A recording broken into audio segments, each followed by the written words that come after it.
Recline at table in the place of honor. A more distinguished guest than you may have been invited by him, and the host who invited both of you may approach you and say, "Give up your place to this man," and then you would proceed in embarrassment to take a lower place. Rather, when you are invited, go and take the lowest place. So when the host comes to you and he says, "My friend, move up to a higher position," then you will enjoy the esteem of your companions at table. For everyone who exalts himself will be humbled, but the one who humbles himself will be exalted.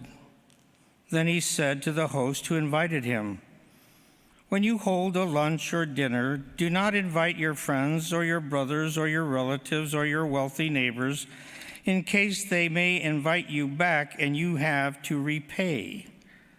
Rather, when you hold a banquet, invite the poor, the crippled, the lame, the blind. Blessed indeed will you because of your inability to repay you, for you will be repaid at the resurrection of the righteous." The Gospel of the Lord.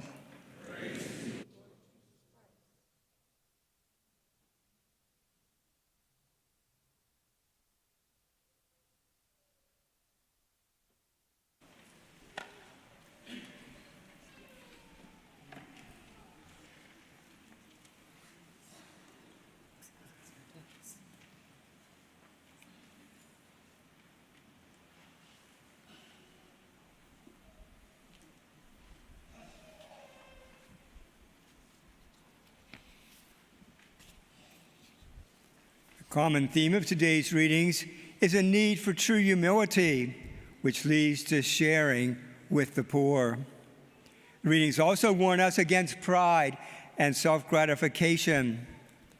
Humility not only is a virtue, but it also a means of opening our hearts, our minds, and our hands to the poor, the needy, and the marginalized in our society. A personal responsibility which all Christians have. What does it mean to be humble in our society today? It seems like some of you are exalting being humble right now because almost all the front rows are not taken.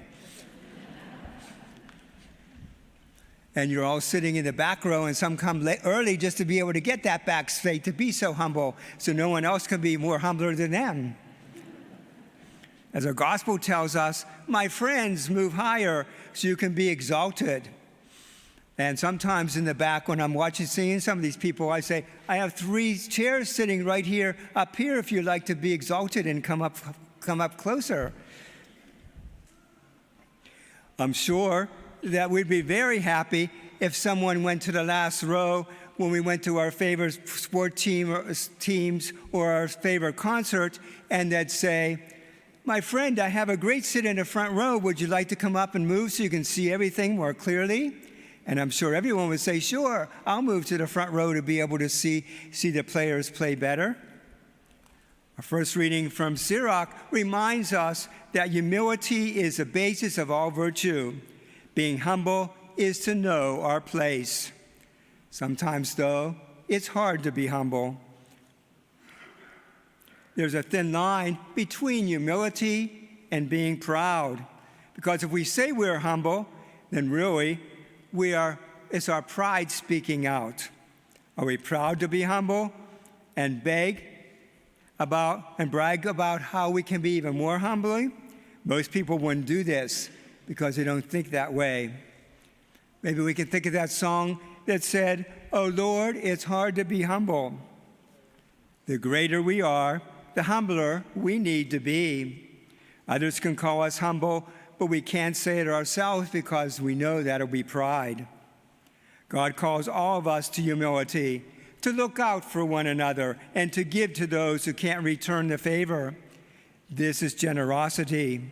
This is a connection between humility and service for others that the gospel speaks about tonight. Jesus explains the practical benefits of humility, connecting with the common wisdom about dining etiquette. Jesus' words concerning the seating of guests at a wedding banquet should prompt us to honor those who are ignored. If we are generous and just are dealing with our own needs, we can be confident that God certainly wants to bless us. Humility and service to others is a hallmark of discipleship that the God speaks about tonight. For those that Jesus is telling this parable to about order and rank was very important in those times. The ones in the front and closest to the center of the table were usually the most important. We can just think of that painting from Leonardo da Vinci of the Last Supper, with Jesus is in the center with the apostles gathered around him. In society, I think we could say that at the wedding, that the bride and groom are at the head table with their bridesmaids and groomsmen sitting around them, showing that they are the important ones to be honored.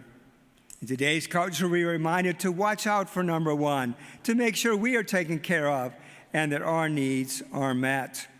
The important thing is to give God the credit for our gifts and talents, knowing that they were given to us to be used for God's glory and not for our own.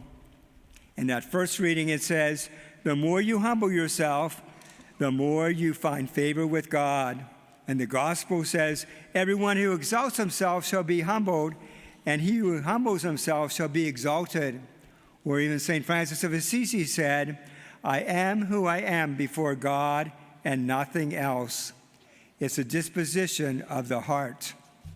So perhaps we can ask ourselves, how do we act humble around others? And maybe how can we become more humble ourselves? Humility means the proper understanding of our own worth. It requires us neither to overstate or underestimate our worth. It may mean to be available to serve when we see something that needs to be done without being asked. Every Sunday, we are invited to the wedding banquet. So let us pray that the Lord may help us to do as the prophet Micah said, to act with justice, to live tenderly, and to walk humbly with our God.